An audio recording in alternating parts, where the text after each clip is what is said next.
आकाशवाणी संबलपुर जुहार आंचलिक खबर पढ़ुचन सुप्रीति मिश्र। मुख्यमंत्री मोहन चरण माझी आज नुआकरी चाकरी पाइथिबा 3टा विभाग 591 जन को नियुक्ति पत्र बांटबे। ये अवसर भुवनेश्वर ओडिशा कृषि और वैषयिक विश्वविद्यालय परिसर गोटे नियुक्ति मेलार आयोजन करा जायछि। सेंता ई कार्यक्रम थी मुख्यमंत्री श्री माझी 425 कोटी टंकार नुआ जलसेचन प्रकल्प उद्घाटन करबार सहित 2063 कोटी टंकार प्रकल्प भित्तिप्रस्तर स्थापना करबे। भुवनेश्वर बरमुंडान थापना हेबार के थिबा स्वतंत्र कम जीआई थिबा चाउल और मड़िया प्रक्रियाकरण कारखाना निर्माण कामर अग्रगति बाबदे गलाकाल उपमुख्यमंत्री और कृषि मंत्री कनकवर्धन सिंहदेव समीक्षा करिछन। भुवनेश्वर लोकसेवा भवन होइथिबा समीक्षा बैठक थी विभाग प्रमुख शासन सचिव डॉक्टर अरविंद कुमार पाढ़ी और अलगा अधिकारी माने उपस्थित थिले। ई प्रकल्प अति कम लाइसेमिक इंडेक्स जीआई किसम सहित आईसीएआर तरफु विकसित चाउल उपरे बेसी ध्यान देबा जेंटा कि साधारण धान ठानु कम जीआई थिबा धान प्रक्रियाकरण करिपारबा। सेंता भारत न पहला करी एंता गोटे मड़िया प्रक्रियाकरण कारखाना भिल भुवनेश्वर न थापना हेबार के जाउछे। ई प्रकल्प लागि 91 कोटी नु अतका टंका खर्च हेबा। उपमुख्यमंत्री और कृषि मंत्री कनकवर्धन सिंहदेव अध्यक्षता थी गलाकाल राज्य सार उत्पादन बाबदे आलोचना करा जायछि। भुवनेश्वर लोकसेवा भवन होइथिबा बैठकर सूचना अनुसार ओडिशार कृषि क्षेत्र उन्नति लागि निवेशक आग्रह बिल बढ़ुछि। इथिर लागि अंतर्जातीय सार विकास केन्द्र ओडिशा न कारखाना स्थापना करबार के जाउछन और ई दिगे ओडिशा सरकार सहयोग मागिछन। राज्य ई कारखाना स्थापना हेले सार अभाव नहीं हुए बोली बैठक न कुहा जायछि।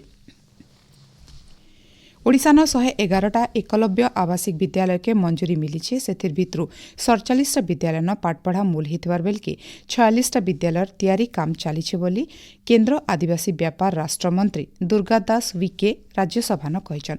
मंत्री कहिछन सर्वभारतीय स्तर थी एकलव्य विद्यालय कर्मचारी चयन परीक्षा 2023 जरिए 10,391 पदवी थी प्रत्यक्ष नियुक्ति लगी पहला अभियान चली। सेंता 7,267 शिक्षक और अणशिक्षक पदवी पूरण लगी भी विज्ञप्ति बाहरी बोली मंत्री कहिछन। 16 दिन हेला चलिथिबा राज्यस्तरीय लिंगभित्तिक हिंसा विरोधी सचेतनता कर्मशाला गलाकाल उच्चापित हो जाइए। भुवनेश्वर न साहस उत्सव आम स्वर आम शक्ति शीर्षक कर्मशाला थी उपमुख्यमंत्री प्रभाती परिडा मुख्य अतिथि भाव जोग देकरी लोकंकर सम्मान सुरक्षा और पुनर्वास लगी राज्य सरकार राजनैतिक और प्रशासनिक प्रतिबद्धता बाबदे कहिथिले। कार्यक्रम थी सारा राइजु शक्ति सदन बासिंदा आश्रयस्थल प्रतिनिधि माने उपस्थित थिले। राज्यर सबु पैक्स और लैम्प्स मानकर कार्यधारा थी स्वच्छता बढ़ावार और सदस्य सहभागिता के बरकस करवार लगी समवाय विभाग तरफु राज्य समवाय निबंधक मानकु आवश्यक निर्देशनामा जारी करबार के कुआ जायछि। निर्देश अनुसार परिचालना परिषदर सबु सदस्य मानकर ना समिति कार्यालय परिसर न स्पष्ट भावे प्रदर्शन कराजिबा। आईन व्यवस्था अनुसार फी बछर कम से कम 200 जन सदस्यंकर भागीदार सहित नियमित भावे वार्षिक साधारण सभा आयोजन करबार के समिति मानकु निर्देश दिया जायछि। आज हेउछे अंतर्जातीय पर्वत दिवस। पायन खाद्य जैव विविधता और जीवन जीविकार सुरक्षा दिगे पर्वतर भूमिका और जलवायु परिवर्तन विपद बाबदे सचेतन करवार लक्ष्य थी फी बछर डिसेम्बर 11 तारिख दिन मिलित जातिसंघर खाद्य और कृषि संगठन FAO तरफु अंतर्जातीय पर्वत दिवस पालन करा जायसी।